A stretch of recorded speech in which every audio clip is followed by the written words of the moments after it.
महत्वपूर्ण श्लोक यहाँ पर इस तात्पर्य में श्रील प्रभुपाद जी स्पष्ट रूप से लिखते हैं, इस भौतिक संसार में हमारा बंधन तब तक रहेगा जब तक हम हमारे मन में यौन सुख के प्रति आकर्षण बना रहेगा। As long as one is attached to the sex life, he will be continuing his journey in this material existence of suffering. इसके के कारण भौतिक शरीर बार बार लेना पड़ता है। जब तक भौतिक इच्छाएं रहेंगी तब तक भौतिक शरीर लेने के लिए हम बाध्य हैं। We are forced. अनियंत्रित भोग की सभ्यता निकृष्ट है।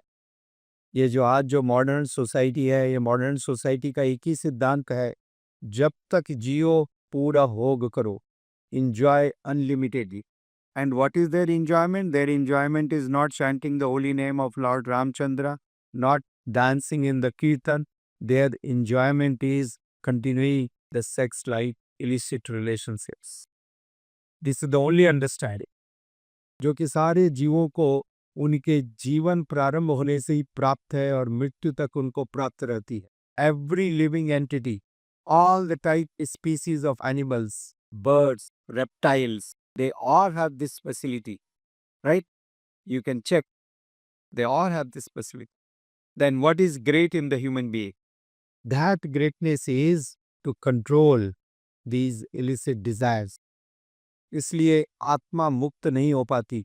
जन्म, मृत्यु, बुढ़ापा, बीमारी, ये सब शरीर की अवस्थाएं हैं। All these are the stages of the body. इनका आत्मा से कोई संबंध नहीं है। जब तक भोगों के प्रति आसक्ति रहेगी, भौतिक जीवन में अस्तित्व बना रहेगा।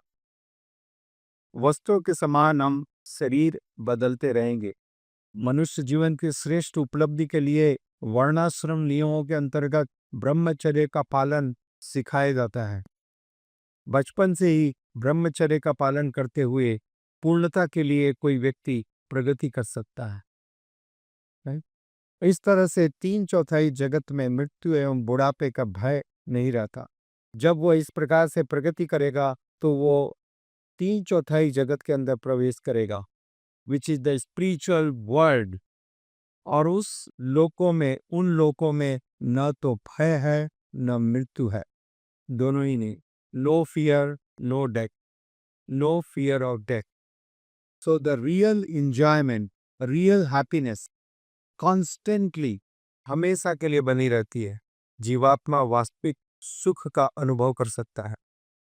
इसलिए गृहस्थ को 50 वर्ष की आयु के बाद घर का परित्याग कर देना चाहिए। ये श्रील प्रभुपाद जी ने स्पष्ट रूप से ही, परित्याग न भी करे तो कम से कम छोड़ने का अभ्यास तो करे। सने सने आकर्षण तो वहां से सिप करके भगवान के श्री चरणों में करना, यह है चुनौती। This is the challenge. इसलिए व्यक्ति को धीरे धीरे पंच ऊर्ध्वमं वनम प्रजेत, परिवार से अनासक्त होकर के वन में जाना चाहिए और फिर सन्यास के लिए तैयार हो सकते हैं। सन्यास मतलब पूरी तरह से मनसा वाचा कर्मणा। सन्यास सिर्फ कपड़े बदलने की एक प्रोसेस नहीं है। कई लोग सोचते हैं कि पीले कपड़े पहन लेने से सन्यासी हो गए। नो, जिस प्रकार से काला कोट पहनने से कोई एडवोकेट नहीं बन जाता, या सफेद एप्रॉन डाल लो तो कोई सर्जन नहीं बन जाता है, राइट?